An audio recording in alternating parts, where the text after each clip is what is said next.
Hello everyone, we're back with another hilarious article today, this time from ScreenRant. This is an article from last year, but it was shared with me by a friend and I couldn't help but laugh at it. Today's article is about a manga and anime from the 80s called Ranma 1/2. Considered to be a pioneer of the comedy action genre of anime, and also one of the earliest examples of harem and reverse harem anime, Ranma 1/2, though an older manga, still commands a good deal of respect for those who enjoy anime and manga today, as its successes and failings have helped to lay the groundwork for modern-day anime of the same genres. In fact, the author, Rumiko Takahashi, likely used her experience with Ranma to help begin her work on Inuyasha, which became far more popular and critically acclaimed. And as you can probably guess, I quite enjoyed Ranma 1/2. I find it a hilarious comedy, and though the animation can be cheesy at times, and the English voice work can be pretty cringe, I still respect it. Ranma 1/2 is one of the first manga to truly capture the hearts of a Western audience, and because of that, I see the flaws in its production as something to admire and understand rather than to detest. But what is it about, you may ask? Ranma 1/2 takes place in 1980s Tokyo. A young boy named Ranma Saotome, who's the heir to the Saotome School of Anything Goes martial arts, goes on a training mission with his father Genma to China.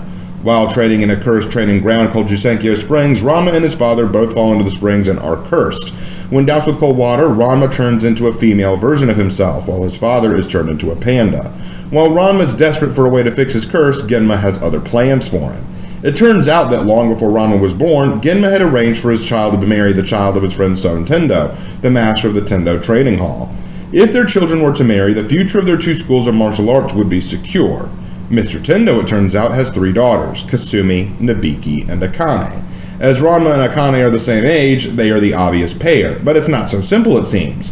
Leaving aside that this was something neither Ranma or Akane wanted for themselves, Akane, it turns out, is a massive misandrist who detests men, and Ranma sees her as nothing more than a stuck-up and uncute tomboy with nothing appealing about her.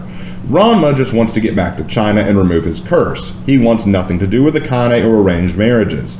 Meanwhile, the rest of the world constantly works to make his life harder and more complex by introducing rivals, enemies, and unforeseen ladies who all want to kill or marry Ranma. And either option is just not something Ranma is interested in. As you can see, this series is a recipe for hilarity, and I would love to sit here and tell you all about it, but we've been going for far too long as it is, so let's go ahead and take a look at this article. How one classic manga became a symbol for the trans community. Ranma 1/2, a classic manga by Rumiko Takahashi, has been making waves as not just a great story, but also an iconic symbol for the trans community, by Angela Davis, published March 26, 2022. You know, I really like this image right here because the photoshopping is blatant. If you look carefully at female Ranma and male Ranma's hands, you can see the areas that were cut off because that's where the book covers end. They just took the clip art, slapped it on a transgender flag, and acted like it just fit there perfectly. But forcing something that has nothing to do with gender identity into a discussion on gender identity does seem to be a common enough occurrence in this day and age. Ironic, since Ranma is a product of the 80s, a time period where this kind of discussion probably wouldn't have ever taken place, especially in Japan, but what are you going to do? When it comes to trans representation in the world of manga, it's a complex history, but one iconic manga has become a big symbol for the trans community. There are certainly some bright spots to be found here and there, like in works such as The Bride Was a Boy, but most stories involving someone that fits anywhere under the trans umbrella tends to fit under stereotypes of punchlines for jokes. However, when it comes to media that's a notable stepping stone for members of the trans community because of its insightful trans themes, Ranma 1/2 stands out as an inspiration. You know, I don't know if I'd call Ranma 1/2's story an inspiration. Honestly, if you forced me to pick a character from an anime who really pushed trans ideology in an inspiring way, I'd recommend Ivankov from One Piece. You know, Emporio Ivankov, the dude who straight up mocks the idea of gender limitations. That what you call gender is a label, it's nothing but a border. I have no need for it, no. Everyone here is beyond it. Hee-haw! We've all crossed over that silly border. Of course, I would argue also that Ivankov, without his powers, would find it a lot harder for him to do this, but still, I think you could get far more out of Ivankov's character than Ranma 1/2, wherein his character is one who swaps gender, not only not liking it, but is actively trying to undo it throughout the story. Ivankov, meanwhile, plays with gender like it's a toy. So, to each their own. Ranma 1/2 by acclaimed mangaka Rumiko Takahashi follows Ranma Saotome, a fighter that finds himself cursed after falling into an ancient pool where a girl drowned while training with her father. Now whenever Ranma comes into contact with cold water, they turn into a girl, while hot water reverses the process. They spend most of the series trying to find a way to stop the curse and go back to the way things were, while also navigating living with Akane, a girl that they've expected to marry. They're also finding themselves turning into their girl form to help solve conflicts. Yes, all that you have said there is 100% accurate. In fact, I want you to reread that second to last sentence you said. Quote, they spend most of the series trying to find a way to stop the curse and go back to the way things were before, while also navigating living with Akane, a girl that they're expected to marry. That seems incredibly clear to me that he identifies as male and wants his physical body to reflect that. So he's trying to remove this curse that was inflicted on him by a training accident. He did not choose to fall into the spring, and he is not celebrating the curse. He wants it gone. That seems pretty clear to me. Just from the synopsis alone, it can be clear why this series has become important for members of the trans community. The idea of being able to willingly change genders within an instant has sparked discussions about how can this relate to trans themes. It brings into question what someone would do with this power if they had it. Oh yes. Yes, that is true. I myself have thought about what I would do with that curse, and boy, I would abuse it. I would have so much fun. I would honestly go a little evil, okay? I would be a little evil with that. Like, I would just mess with people. That's really what I would do. Like, for example, okay, so I go to a drive-thru, right, and I pull up and I make my order, and then when they say to pull around to the next window, before I do, I dump cold water on my head from a water bottle, pull up, and they just go, wait, where'd that guy go? Like, and just go, I don't know what you're talking about. Like, what guy? There's no guy here. Like, but you made this order? Yeah. How did you do that with your voice? I don't know what you're talking about. Okay, I'll take your change. Then as soon as I hand them the money, dump hot water on myself, like I'll have a hot water bottle nearby, pull up to the last window, and then I'm just a guy, you're like, wait, how did you do the, like, I don't know what you're talking about. You gotta seem like you're working too hard and drive off. Or another idea. I go to Bible study every Tuesday, right? I could show up as myself, and then right before worship starts, say, hold on, guys, I gotta go to the bathroom. Go to the bathroom, dump cold water on myself, put on a new change of clothes, walk out like, hey guys, I'm a new girl. Raven told me about this place. I'd like to try this out. So go through the whole worship series, have them all go like, who's the girl? Who's the new girl? Did Raven really invite her? Where's Raven right now? And then finally, when it's all over, go, oh, by the way, guys, and then dump hot water on myself. It was me the whole time. Ah! And then like mess with any that tried to flirt or tried to ask me out or something like that. Like, you actually tried. Oh my God. Like, they probably hate me for a little while, but it would also be incredibly funny. I know. You're probably thinking, Raven, that's terrible, and that's why I shouldn't have this power. I would go a little evil. I would probably go a little evil. I'd probably do live streams on YouTube where I just play as a female the whole time, just like, hey guys, you have no idea. Is it me? Is it someone else? You can't tell. Lark would have to keep an eye on me. I can't be trusted with this amount of power. I shouldn't have this power. It's a curse that'd be kind of like, it sucks sometimes, but at the same time, I would take full advantage of that. What would you guys do? Let me know in the comments. If you had Ranma's curse, what would you do with it? Like, just let me know. And by the way, article writer, what would you do? I'm curious about you too. What would you do with it? Anyway, let's keep going. I'm sorry, I got off on a tangent there. Would they willingly splash themselves with cold water and never go back? Well, to each their own, I guess. But I mean, that kind of takes the fun out of it, doesn't it? I mean, okay, if I swapped into a girl and I was told I could never turn back, I'd just be stuck as a girl for the rest of my life. I mean, I'd be pretty upset about that. I mean, I'm sure I'd adapt eventually, but that's not exactly something I'm interested in, thank you.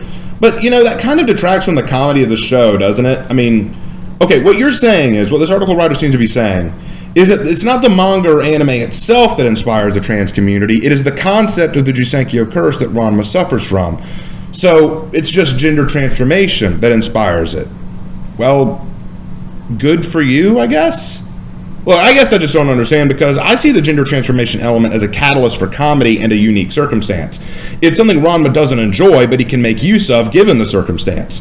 A superpower, if you will. And because of this, it presents funny opportunities for hijinks or new methods for Ranma to solve problems or gather information. It's a tool more than an identity for him. I mean, I suppose I should ask. If you did have Ranma's curse, would you want to use it the way Ranma does? To take advantage of circumstances and use new opportunities to achieve goals? Or would you just use it to be the opposite gender for the rest of your life? If your answer is the latter, then, well, I don't think it's the show or the character that inspired you, just the curse, and you could get that from any other gender bender media. It's a thought that's led to many awakenings from people still experimenting with gender identity, which is why this story has resonated with so many members of the community.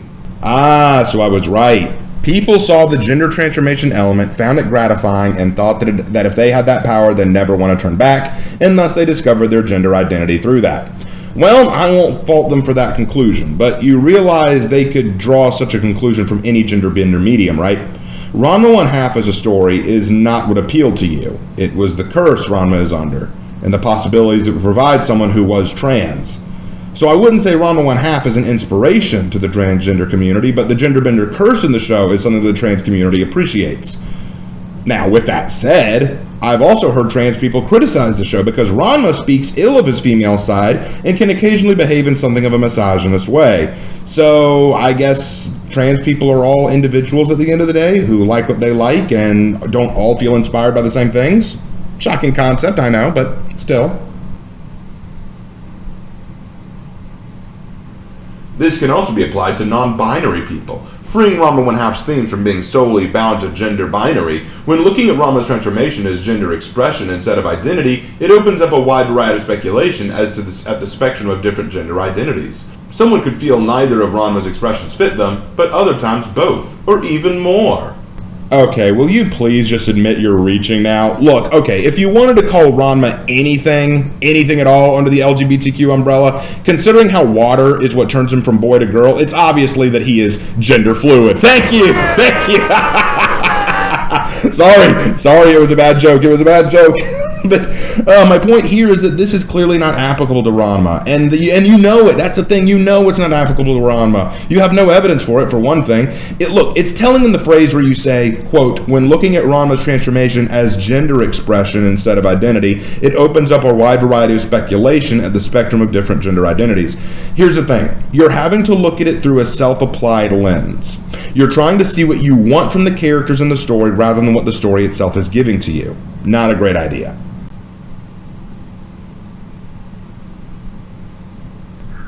One of the most profound discussions in recent years has been whether Ranma is trans themselves.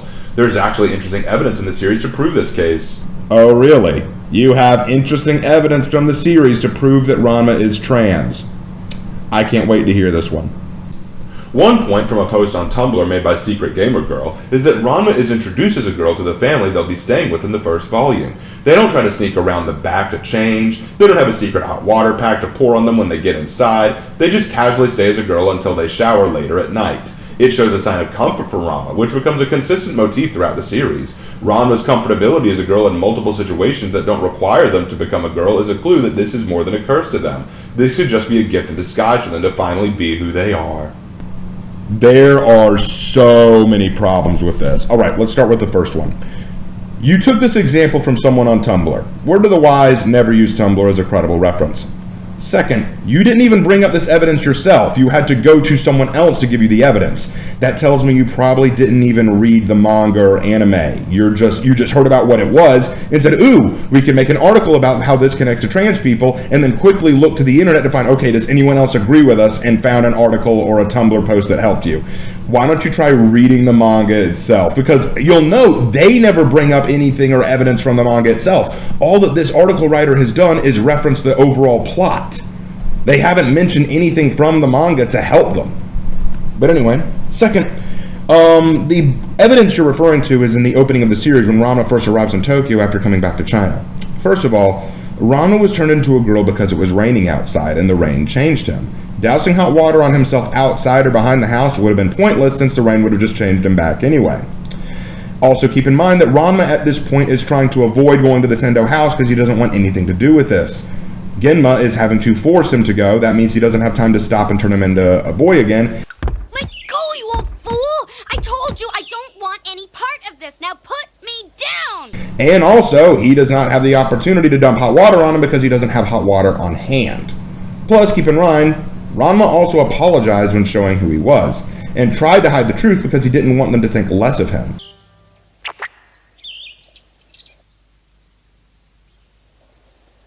You wouldn't be. I'm Ranma Saotome. Sorry about this. That's got to be pretty awkward. Like, you show up looking like a girl, and then suddenly you have to say, now hold on, I know this looks weird, give me a second, and then dump hot water on yourself. Now promise you won't think I'm a pervert, you know? Like, honestly. In fact, you know what? While we're on this subject, let's talk about something very sad about Ranma in this opening. Let's talk about a very sad fact about Ranma. Akane, the girl that he's supposed to marry, hates men. She detests them. She was not interested in the idea of marrying some guy she never met, but when she thought Ranma was a girl, she opened up to her. Tried to even be friends. A guest is a guest. Hey, you want to go practice? Huh?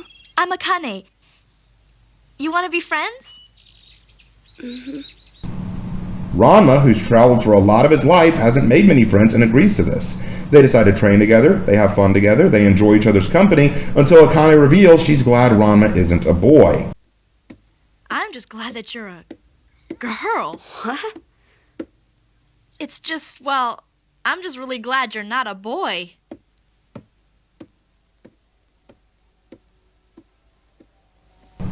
And at this, Ranma becomes worried, knowing she'll hate him if he reveals who he is.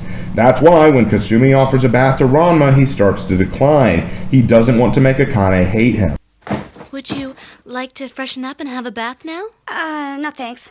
Here, you've been exercising, haven't you? Yes. And even after revealing his male self to everyone, he still tries to be cordial and apologize for the situation. Who are you?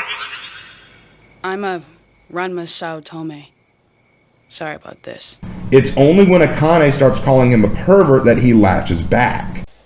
Marry that pervert? Never! Hey, wait a minute. What do you mean, pervert? You saw me in the nude, you lech! Hold it. Just a second. You walked in on me. Akane practices a very feminist double standard and claims that she could never marry someone like Ranma. Oh yeah? Well, it's different when a girl looks at a boy! Pervert! Peeping Tom! See, they're already the perfect couple. We are not a couple, we're fighting! There's no way in the world I could ever marry someone like that! To this, Ranma then says very clearly, Oh yeah, my sentiments exactly. Goodbye. Ranma, where are you going? I'm going back to China. I have to find a way to change back for good. This is no time for fiancés. yes, he wants to go back to China and fix himself. He is not happy with his circumstance. He doesn't want to turn into a girl, he wants to be a man. So in conclusion, he is not trans, and I didn't even have to go beyond the opening to prove that. But just to prove my point even further, because I'm sure someone would say, no, that's just the opening, what about later in the series? Fine, let's go there. You said earlier that you think it'd be interesting if Ranma just didn't turn back, right? Well, that's happened, but it reveals very clearly what Ranma's stance on this was. In the Phoenix Pill arc, an old Amazon named Cologne arrives and touches a pressure point on Ranma that makes his body hypersensitive to heat, meaning he won't be able to endure the hot water necessary to turn him back into a man. Listen carefully, future son-in-law. The pressure point I touched makes your whole body as sensitive as a cat's tongue. Even the most tepid water will seem boiling to you. This means that until he meets the old ghoul's demands, he can't change back into a man. This is devastating to Ranma, who sees the whole scenario as a nightmare. It is cute. And you have been spending a lot of time as a girl lately, Ranma. It's not like I can help it, but I'm a guy! They're all acting like it's some kind of joke. Oh man, I don't care what it takes. I'm gonna change back into a guy or else! He even willingly takes a difficult job at the Amazon's ramen shop, partakes in a skiing tournament, though he doesn't know how to ski, and tries to master a secret combat technique, all in the attempts to steal the cure from Cologne. When he finally does cure himself, he's so happy about it, he doesn't mind getting beaten up by all the girls who he stumbled into. I'm back! I'm a guy again! Just check me out! I ain't never turning into a girl again! Never again!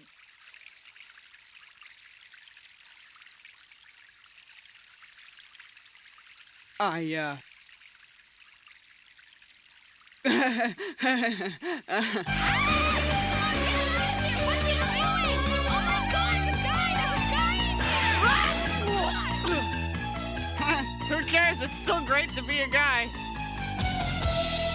Ranma clearly knows what he is, what he's about, and what he wants. The truth here is that Ranma's story doesn't inspire you. That's what it comes down to. It's not his story, it's not his character, it's his condition. You could apply this condition that Ranma has to any character in any media and still get the same reaction from it. Sorry, Ranma ain't transgender. You just like the fact that he turns into a girl because of his curse. You don't care about the fact that Ranma doesn't like this curse. You don't care about the fact that Ranma wants to remove this curse. All you care about is that it's a thing and you like it. For anyone who wants to look into why the series has become so influential, seek out the manga. There's a reason Yorumiko Takahashi is an award-winning mangaka. Every volume of the completed series is available in paperback through online retailers and is well worth the read. Ranma 1/2 is an iconic part of manga history, and it's amazing to see it become such a symbolic piece of representation for the trans community that has helped many people when questioning their own gender. You have zero evidence of this fact. Ranma is comfortable in his girl form because he's gotten used to it. He even says that it's not a big deal for him to see naked girls since he's seen his own body enough to get used to the sight. Besides, it's no big deal for me to see a naked girl. I mean, I've seen myself plenty of times, right? And I'm better built to boot. He's comfortable in the form because he spent time in it. That doesn't mean it's who he is or what he wants. Name one moment in the manga or anime where Ranma wanted to stay as a girl and was not coaxed into it or brain damaged. I can only think of one moment, and it was in a filler episode of the anime where Ranma bumped his head and his personality switched from masculine to feminine, and he wanted to stay as a girl as a result. But this was seen as a bad thing to the other characters because they all knew it wasn't Ranma. Even Akane, who gets sick of Ranma's masculine attitude, begged for her friend back. Change back, Ranma. I don't care if you are rude and insensitive and inconsiderate. I know I complain all the time, but sweet and innocent just isn't you. If you stay a girl, then what am I gonna... And Ranma ended up fixing himself by a good smack to the head again. And the implication here is that this new identity crisis Ranma was suffering from was a result of brain damage, not an actual desire. So, question, article writer, are you saying transgenderism is the result of brain damage? If so, that is a very bold claim to make, and I don't think that'll be a popular conclusion. If you looked at Ranma Saotome and used his condition to help you discover your gender identity, then I am very worried about you. Ranma's story is a very depressing one. He was raised by a father who used him as a bargaining chip, who sold him off for food and on more than one occasion tried to get him married to someone or arrange a marriage for him just to get something out of it and then ran out on it. He took him from place to place without a mother figure and without properly raising him to do anything beyond fighting. Ranma has grown up with no friends or relations besides those who seek vengeance or payment from him. Ranma is forced to endure ridicule, humiliation, and mockery for not only his curse, but also for various misunderstandings brought about by Akane, his father, and his rivals. When he's not fighting to protect himself from angry rivals, he's trying to avoid people who lust after his body, be it his male or female form. Despite being engaged to Akane, the two have a very cold and abusive relationship more often than not, without trust or compassion in most circumstances. Ranma longs for normalcy and for someone to care about his feelings and his desires. His desire to remove his curse is often countermanded by those around him who see it as a waste of time. His frustrations with Akane are often shot back into his face, painting him as a sexist. His attempts to fix situations using his curse are funny, but often put him in a difficult and even dangerous circumstance. His story is one that is tragically hilarious. It is not a fate I would want for myself, and I don't think many would, trans or otherwise. If I had Ranma's curse, I won't deny that I'd probably abuse it and have fun with it. I would find ways to tease and mess with friends. I'd probably go back to waiting tables as a chick too, as I found that most of the waitresses I work with often get more requests and larger tips than I did as a waiter. But the fact is that I'm with Ranma in terms of this curse. It has its advantages, but Ranma is a man first and foremost, as am I. I think people will try to read what they want from any story or media. A character swaps genders in Ranma, and thus the trans community wants to latch onto it and interpret that the way they want. They try to look past the comedic and even tragic element of Ranma's condition and just want to see their own desires exemplified. But if you want further evidence of this, consider that Rumiko Takahashi is not only a woman, but she also wrote it in the late 80s, well before this trans craze really began to take off. None of her other works really involve this kind of gender bender aspect, and when asked about why her work is so popular in the United States, she admits she's not quite sure. She also has been asked questions about Ranma 1/2 that made her feel uncomfortable, like if Ranma could get pregnant, to which she answered, "I don't think about that, and neither should you." Clearly her goal was to tell a charming and funny story, not explore the ins and outs of comfort with gender identity. I recommend her work highly. She is a very talented mangaka. So here's the thing, let's wrap up with this. I'm going to wrap up with this point. Ranma 1/2 is a very entertaining, funny, and old and cheesy anime and manga. I highly recommend the manga more than an anime because the anime has a lot of filler and the English voice acting is, I'll admit, pretty cringe. But there's a whole lot about it that I do enjoy. It's a very funny series. It made me realize that there's a lot of fun to be had in this kind of medium, be it martial arts, comedy, gender bender, what have you. You can actually draw a lot of comedy out of these characters and the way they interact. Ranma's condition is funny and tragic, and a lot of other characters have very funny, tragic conditions as well, like Shampoo, Ryoga, even a couple other characters who show up later, like Happosai, who I think is one of the worst characters ever brought to anime, and yet he still makes me laugh. I think it's a sad case where you have to look at an anime, manga, book, comic, what have you, and try to apply whatever kind of identity, gender or otherwise, you want to it without considering what it represents to the characters. What this article proved to me is that people are going to take a look at whatever they want and apply whatever social lens, gender lens, or political lens they want to anything, regardless of what the manga or anime or medium itself is trying to say. Ranma is not a transgender character, and the story is not trying to be inspirational to trans people. The condition that Ranma suffers from is one that a lot of trans people may enjoy and may imagine or fantasize themselves having, but the fact is, it has nothing to do with Ranma's story, his journey, or his character. I think it's kind of a shame that you have to abuse a character in this way. In many ways, this way of looking at Ranma just does more harm to him than good. But I did want to take a look at this article because I'm a fan of Ranma, and I thought that this article was pretty cringe. More cringe than the English dub voice acting of Ranma. Thank you guys so much for watching, and as always, I will see you in my next video. Take care.